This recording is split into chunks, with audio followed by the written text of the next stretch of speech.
After the gathering, I was broken. I'd let Christianity fall from my hands under a waterfall. I'd watched a friendship crack beyond repair, and I felt a god of the underworld move through my body with more gentleness than I expected. And now I was back home, trying to figure out what came next. But before I could figure out my spiritual future, I had to deal with consequences of my actions. What I had done to Ingrid was wrong. It didn't matter that I had an intended harm had been caused. And in our community, I felt like that had to mean something. I couldn't just apologize and move on. I felt there needed to be a consequence. So, although the leadership tried to encourage me not to, I stepped down from my position in the online community I was part of. Some people thought I was being too hard on myself, but I had spent years teaching others about accountability, about how leaders don't get to excuse their mistakes just because they didn't mean them. If I couldn't hold myself to that standard, then what was any of it worth? I also decided I needed to retrain, go back to basics, learn again from the ground up with fresh eyes. So I started out, I asked Kane, a friend I had known for years, someone whose wisdom I respected, but also someone who Holden respected immensely, if he would take me on as a student. And he agreed. Just didn't quite work out. There were multiple reasons, but one of those was timetables. Our schedules just couldn't align in a way that made consistent training possible. After a few months of trying to make it work, I made the decision to switch to Gabriel instead. Gabriel had been part of my journey for over a decade by this point, and he knew my story. He knew my struggles, and he was willing to walk with me through whatever came next. I didn't know how much I was going to need that. In December of 2021, I started noticing some symptoms. I have a family history with cancer, and I know what to watch for. So when something didn't seem right, I didn't sit on it. I knew the longer it went on, the more problems I'd have. So I worked on getting my VA benefits and going in for an operation to get it all checked out. Of course, that took some time to get hammered out, but about 2 months later, the results confirmed what I had already suspected. I had cancer. So here's the thing that bewildered me. I couldn't get angry about it. I tried. I genuinely tried. I would sit with the diagnosis and attempt to summon rage that seemed appropriate. You're facing your mortality. You should be furious. You should be screaming at God, whichever God, for letting this happen. But every time I tried to reach for anger, peace washed over me instead. Not denial, not numbness, actual peace. A peace that not even when the doctor confirmed I had cancer, did they understand that peace. My husband told me that when the doctor heard how I responded to it, he didn't seem to know how to respond to my reaction. I was too upbeat about it, like I just knew everything was going to be all okay. And this was just something needed to do to mobilize the troops for a mission that was going to make groundbreaking headway. Alongside that peace was a knowing I couldn't explain. You're going to beat this. And I did, by the way. Totally beat it. But at the time, I had no rational reason to believe that I could. The peace wasn't coming from medical odds or positive thinking. It was just there, persistent, unmovable. It felt like something or someone was holding me steady through the storm. During this season, Gabriel had me read a book called The Wounded Healer by Henry Nouwen. The premise is that those who minister to others do so most effectively, not despite their wounds, but through them. That our pain, when we allow it to be transformed, becomes the very thing that enables us to reach others in their pain. I didn't fully understand why Gabriel wanted me to read it at that moment, and he just kind of felt like it was there. I don't think he fully knew what was going to happen either. I was in the middle of cancer treatment, still processing the fallout from the gathering, still trying to figure out my spiritual path forward. Also, a new job. And mostly the thing that didn't quite line up was that he felt I could handle the book because of my Christian background, despite a few months earlier by telling him I had difficulty producing Christian content. But the words landed somewhere deep. They planted seeds I wouldn't see bloom until later. And in particular, a message that kept showing up in the last chapter to me. It's not written there. It was in my soul.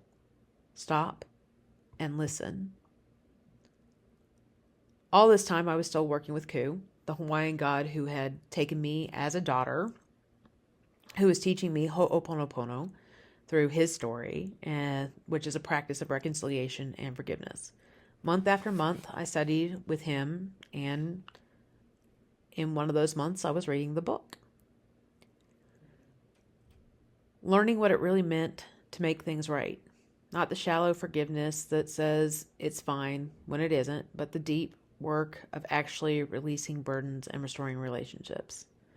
I was learning the power of forgiveness in a way I never saw it spoken of from the Christian perspective. In fact, I even dove into the science of forgiveness to see what psychology was learning.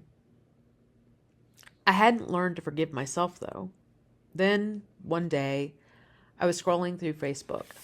A mutual friend had posted a picture, and there, looking back at me from the screen, was Afton, also standing next to me.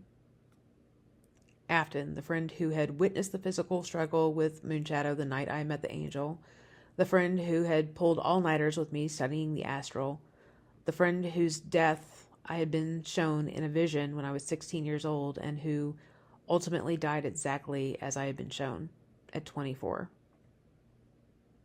Seeing her face hit me like a physical blow because I had never fully processed the guilt, not just the grief of losing her, the guilt, the weight of a Bible verse that haunted me for years. Ezekiel 33. When I say to the wicked, you wicked person, you will surely die, and you do not speak out to dissuade them from their ways, that wicked person will die for their sin, and I will hold you accountable for their blood. I had been shown what would happen if Afton continued down the path she was on. The angel had shown me, and I had never warned her, never told her to turn away from the practices that were destroying her. I had told myself for so long that maybe I was just being deceived, that I was just a teenager, that I didn't have the right to tell anyone what to believe. But the truth was simpler and uglier. I was afraid of losing her friendship, afraid of being wrong, afraid of the weight of that responsibility and not really knowing. And now she was dead. And I carried that blood on my hands for over a decade without truly facing it. Sitting there, looking at her picture, I knew I needed to work through this grief, to finally release the burden I had been carrying. But I wasn't emotionally stable enough. Cancer treatment, spiritual upheaval, the lingering pain from the gathering, I was barely holding it together as it was. I'll do it when I'm stronger, I told myself. When I have the emotional bandwidth to really process this properly. So I decided to put it off until I was more ready. The following Sunday, I received a text message from Gabriel. Remember my Andean deity, now turned eclectic shaman friend? Yeah. Oh, maybe I didn't mention that part. Gabriel is a certified shaman. And he decided to become more eclectic shaman at that 2021 gathering. He was not Christian. In fact, he had left Christianity because he was not heterosexual and was kicked out from the church. He understood it. He never held any ill will towards them, but in the middle of the night, he sent me a text. I had to write this before it left my brain. I just had a dream that you were visited by none other than Mary, mother of Jesus. She was so beautiful, blanketed in midnight blue and stars circling her. You could smell roses coming from her. She was saying that you were still holding on to things from friends. I couldn't tell if you're carrying their burdens or if you have yet to forgive them, but you need to let that stuff go. I stared at the message. There were things about this dream that Gabriel could not have known, because while I shared a lot with him, I didn't share everything. He didn't know I had ever been Catholic. I had never told him. It wasn't that I neglected to tell him, I just never thought it would be something that he needed to know. And I had never told him why I had left the Catholic faith. That specifically, it was because of Marian doctrine. That I was, even right now, in the last year, looking at writing a book against Marian apparitions. He didn't know that just days before, I had seen Afton's picture and decided to delay the process of going through the grief. Mary, through a non-Christian shaman who had been kicked out of the church, who knew nothing of my history, who was still working with other gods, had sent me a message through him. You're holding on to things from friends you need to let go. Well, clearly I can't put it off anymore. So that day, that morning, I did what Koo had been teaching me. I sat in meditation. I called up the memory of Afton, not just her death, but our friendship. The late nights, the astral adventures, the way she had been there for me during the angel encounter when no one else understood. And I used the Ho'oponopono process to finally release her. I'm sorry. I'm sorry I didn't warn you. I'm sorry I was too afraid to tell you what I'd seen. I'm sorry I chose my comfort over your life. Please forgive me. I don't know how or if you can hear this. I don't know where you are now, but if any part of this can be received by you, if you can receive these words, please forgive me for failing you. Thank you. Thank you for being my friend when I needed one. Thank you for witnessing what happened that night so I would know it was real. Thank you for the years we had together, even though they ended too soon. I love you. I always did, even when I was too scared to show it in the ways that mattered most. I love you, Afton, and I release you now, and I release myself from the guilt I've carried since you died. When the meditation ended, something had shifted. The weight I'd been carrying for over a decade, it wasn't gone completely, but it was lighter, bearable, transformed from a crushing burden into a scar I could finally acknowledge. The next day, I went back to the same Catholic church Thomas attended. Not because I had decided to return to Christianity, not because Mary's message had convinced me to go back to Christianity. I just wanted to say thank you. Whatever had happened in Gabriel's dream, whether it was truly Mary or something else, it had helped me finally release Afton, and that deserved gratitude. I walked into the church my coworker attended, the same one I had visited before. At first, I felt nothing. I made my way to the pews in front of the statue of Mary, and I said my thank you. I told her, or whatever aspect of the divine she represented, that I was grateful for the intervention, for the push that I needed. And then I looked up at the image of Christ. Your mother's incredible, I said. And as soon as I said it, a wave of peace washed over me. It was the same peace I had felt the first time I walked into this Catholic church and asked for a sign. The same peace that had been sustaining me through cancer treatment. The same peace I kept trying to fight when I attempted to be angry about the diagnosis. And then a voice in my heart spoke 3 words. The same 3 words that echoed when I read the last chapter of The Wounded Hero. Stop and listen. Standing there, tears forming in my eyes, I finally understood. I had asked God for a church. For years, decades, I had begged him for community that could hold my experiences, for guidance, for someone to help me understand. And he had given me an answer over and over and over again. Every time I walked into a Catholic church and felt that wave of peace, Every time something inexplicable happened that pointed me back towards Rome that I confused with nostalgia. I just hadn't been listening. I was so focused on finding an external sign, a person, a community, a clear instruction, that I missed the internal one. The peace itself was the answer.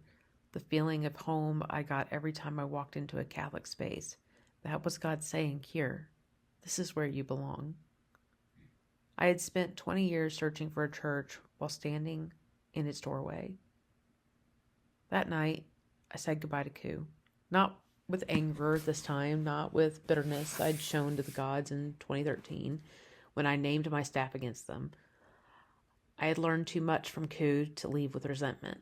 He had taught me about forgiveness, and he had given me the tools to finally release Afton. He had walked with me through one of the darkest seasons of my life, but I knew where I belonged now, and it wasn't with the Hawaiian gods. When I told Koo I was leaving, his response stopped me. I was here to return you to your God. I'm happy to give you away as a bride to Christ. I didn't understand. I asked for clarification. I took you as a daughter so that when you were ready, I could give you away. I'm grateful to Christ for healing me of my addiction to human sacrifice. I was here to return you to your God. A pagan god, a god of war, of prosperity, of sorcery, a god whose worship had once demanded human blood. He had taken me as a daughter, not to keep me, but to prepare me for the wedding I didn't know was coming. And he was giving me away to Jesus. I still don't fully understand that. I'm not even sure I ever will. But I know what happened, and I know what it meant. A few weeks later, I was talking to Holden. Things were still strained between us. The gathering had fractured, something that now I know will never fully heal. But we were trying still, small conversations, careful reconnections. I asked him about Cain, the friend I had tried to study under before switching to Gabriel. I wanted to know how he was doing, and honestly, I was just curious. Did he ever say why he felt the mentorship didn't work out? Was there something I had missed? Holden didn't really say much, but he mentioned something that made me pause. Cain's glad that you finally found your fisherman. I was pretty confused. Oh, what do you mean? You know, Holden said, the fisherman from your dream. I was like, no, I know that you mean the fisherman, but I never found out who he was. I sat with him, I asked him his name, and all he told me was Fisherman, and that's all I needed to call him. The dream stopped after that. I never got an answer. And Holden looked at me with the expression people get when they're about to point out something painfully obvious. Allie, who's the fisher of men? The question hung in the air, and then it hit me. Follow me, Jesus said to Simon and Andrew, and I will make you fishers of men. Simultaneously, we answered, but his answer was different than mine. He said Jesus, and I exclaimed, Peter! Peter. Simon Peter. The fisherman who became the rock on which the Catholic Church was built. I had been having that dream for over 20 years, watching a fisherman cast his line into water where there were no fish, wondering why he never caught anything, wondering why he just waited. And I had never made the connection. He wasn't failing to catch fish. He was waiting for me. Patient, present, casting his line year after year, decade after decade, into an amphitheater full of people connected to death while I stood between them and him, never understanding which side I was supposed to choose. The fisherman had been calling me home to the Catholic Church since I was a teenager, and I had been too blind or too stubborn or too wounded to see it. I laughed, because what else could I do? 20 years. The answer had been there, right there in front of me for 20 years, and I had needed a non-Christian shaman's dream about Mary, a pagan god teaching me forgiveness, cancer, a fractured friendship, and a casual question to a Norseman, Holden, to finally see it. God's sense of timing is something I will never fully understand. His patience, his willingness to wait and keep casting the line until I was ready to grab hold. That I was beginning to understand. I had found my church after 20 years of wandering through paganism and the astral plane, through military service and sacred ceremonies, through Okinawa and Hawaii, and trailers infested with cockroaches. I had finally come home. But God wasn't done moving yet, because sometimes finding a home is the first step. And then you have to find your parish. I am Alethea, and this is Wandering Sinai.